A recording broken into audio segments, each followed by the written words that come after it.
Em 1834, os liberais senhores da regência lançavam o Brasil em guerra civil.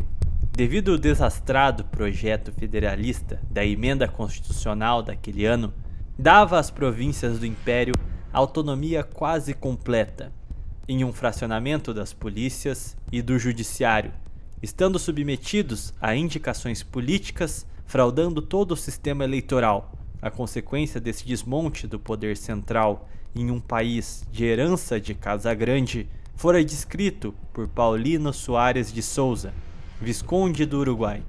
Sucedia vencer as eleições uma das parcialidades em que estavam divididas as nossas províncias. A maioria da Assembleia Provincial era sua, pois bem, montava o seu partido e, por exemplo, depois de nomeados para os empregos e postos da Guarda Nacional homens seus, fazia os vitalícios, amontoava os obstáculos para que o lado contrário não pudesse para o futuro governar. Fazia juízes de paz seus e câmaras municipais suas. Essas autoridades apuravam os jurados e nomeavam indiretamente, por propostas, os juízes municipais, de órfãos e promotores. Edificava-se um castelo inexpugnável, não só para o lado oprimido, como ainda mesmo para o governo central. O resultado fora a elevação máxima das intrigas políticas provinciais e a tensão entre as camadas menos favorecidas da sociedade em meio aos desmandos das oligarquias. Com este cenário, lançando diversas províncias em revoltas separatistas. Pernambuco, neste período de turbulência nacional, viveria em parcimônia, driblando o desgaste social com uma aliança entre as casas grandes, a família dos Cavalcantes e a dos Rego Bastos. Garantiam o domínio e a convivência política na rotação de poder através do compadrio senhorial. Francisco de Paula Cavalcante governaria a província entre 1835 e 1838 e Francisco do Rego Barros entre 1838 e 1844, sendo a estabilidade de Pernambuco resultado também da política nacional. Pedro de Araújo Lima, futuro Marquês de Olinda, vinha da família dos Cavalcantes e tornara-se regente do Império em 1838, dando início à série de contrarreformas conhecidas como Regresso Saquarema. Em 1840, a revisão do ato adicional é finalizada e os poderes provinciais são reprimidos com a reconsolidação do poder central, visando garantir a unidade das polícias e das leis sobre a tutela do imperador, permitindo a pacificação das províncias e a quebra do despotismo das elites oligárquicas locais. Ao tentar superar inúmeras revoltas sangrentas simultaneamente, a maioria conservadora que compunha o governo central trabalhava fortalecendo seus aliados provinciais que cooperassem com seu objetivo de pacificação das revoltas armadas, que também era o objetivo do imperador recém-coroado. As eleições de 1841 definiriam a composição da Câmara dos Deputados para a legislatura de 1842 a 1845, mas ainda sobre os resquícios das fraudes políticas advindas do ato adicional, o resultado era contestado, gerando as suspeitas de hegemonia política conservadora por parte dos liberais, que se viam em descrédito devido ao insucesso de suas regências. Este cenário lançou os liberais de Minas Gerais e São Paulo a uma insurreição armada, sendo intitulada de Revoltas Liberais, que terminaria com inúmeros mortos e presos em 1842. Estes eventos foram essenciais para a mudança política que se operaria em Pernambuco. Uma nova corrente política liberal se organizava na Assembleia Provincial, contestando a governança encarada como conservadora de Rego Barros, fundando o Partido Nacional de Pernambuco, criando uma cisão na política de compadrio de até então. Os ataques virulentos às famílias tradicionais de Pernambuco eram feitas no jornal Diário Novo, em que a tipografia do jornal era feita na Rua da Praia, que daria nome aos partidários da nova corrente política, os praieiros. Os liberais chamavam o baronato de Guabirus, em referência aos ratos, que então descreviam o governante como um ratinho sorrateiro, ladrão e esperto, engana, rouba sorrateiramente, foge e esconde-se. O impacto da política nacional na divisão entre conservadores e liberais se acomodaria nas províncias, sendo em Pernambuco os praieiros como os liberais e os guabirus como os conservadores.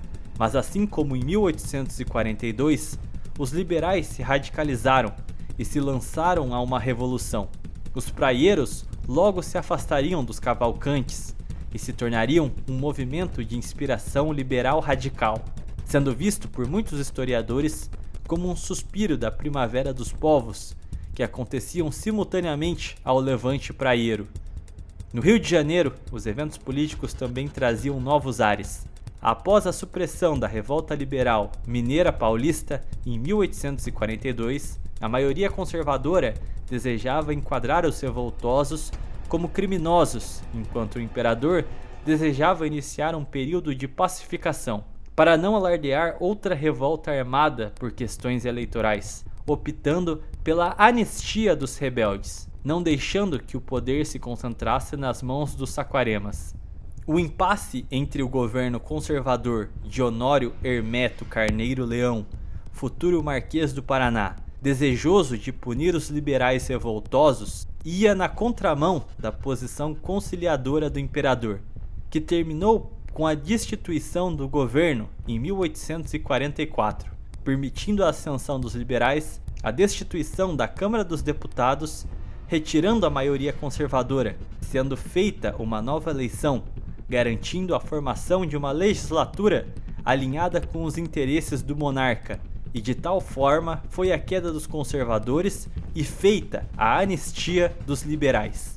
Em Pernambuco, em meio à fervorosa oposição encontrada na Assembleia Provincial desde 1842, o governo se torna gradualmente inoperante, sob acusações de favorecer aliados e nomeá-los em cargos estratégicos. Tal crise se desemboca na queda dos conservadores no poder central.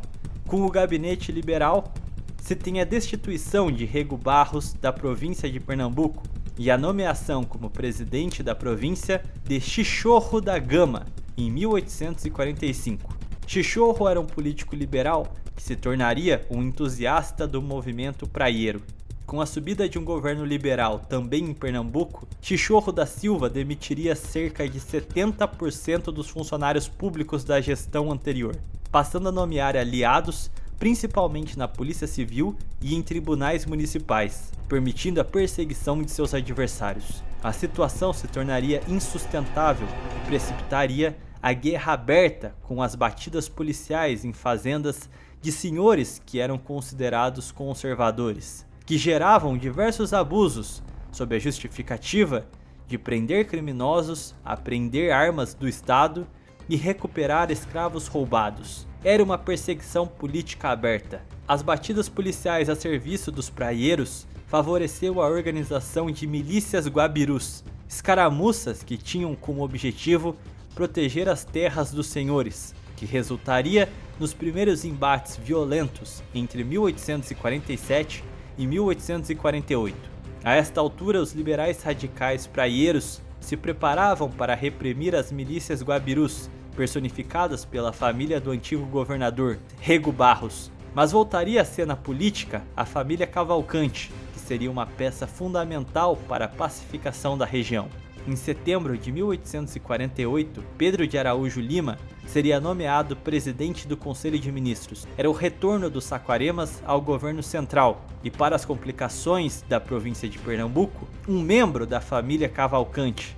Família esta que até então estava sobreposta pelas disputas entre praieiros e guabirus. Agora poderia influir novamente no destino das políticas da província.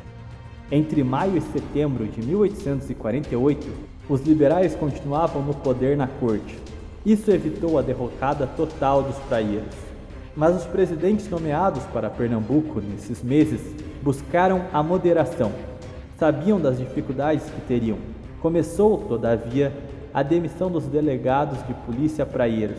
mas eles se recusaram a entregar os cargos, atendendo instruções do próprio chefe de polícia praieiro.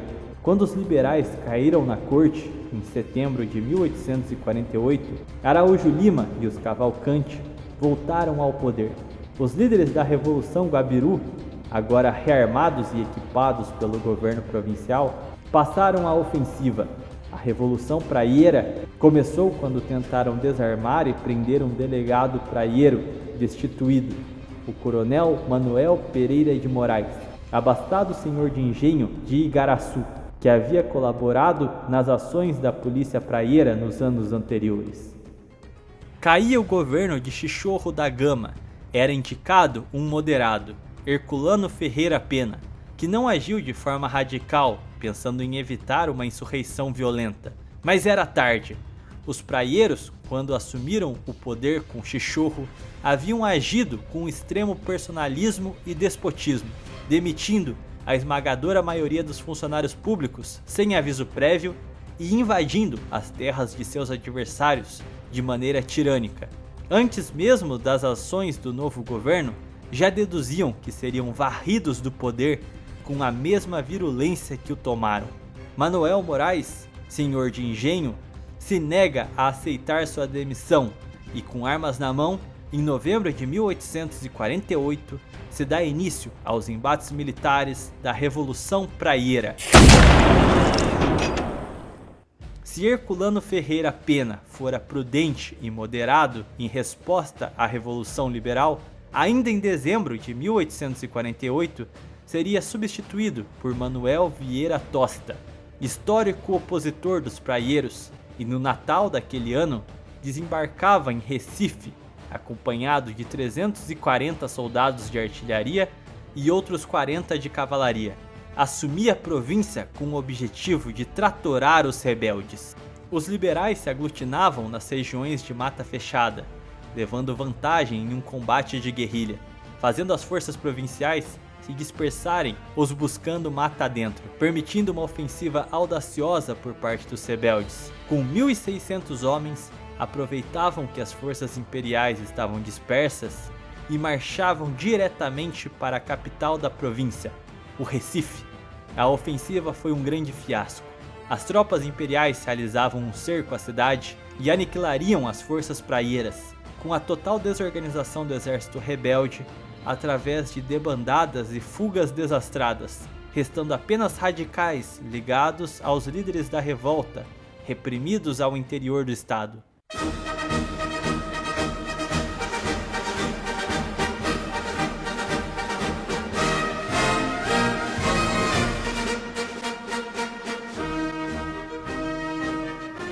Em 10 de abril, Tostes já declarava que a guerra civil se achava aniquilada. Esmagada a revolta, Dom Pedro trocava o presidente de província. Se preparava para as eleições que ocorreriam em agosto de 1845. E o imperador, ciente de que as disputas políticas que levaram ao campo militar eram advindas de intrigas eleitorais, arquitetava um plano de pacificação definitiva. Tostes foi usado como pacificador. Seu pulso firme e sede de revanche contra os praieiros lhe conferiram uma ação virulenta contra os radicais. Mas a preparação para as eleições e o objetivo de não permitir outra revolta por questões eleitorais implicava em uma reconciliação com os rebeldes, para que então se operasse uma política de imparcialidade que garantisse a legitimidade do pleito eleitoral. Desta forma, Honório Hermeto Carneiro Leão, velho Saquarema, que fora derrubado pelo próprio imperador, era indicado agora como governador de Pernambuco. Sua missão seria a conciliação.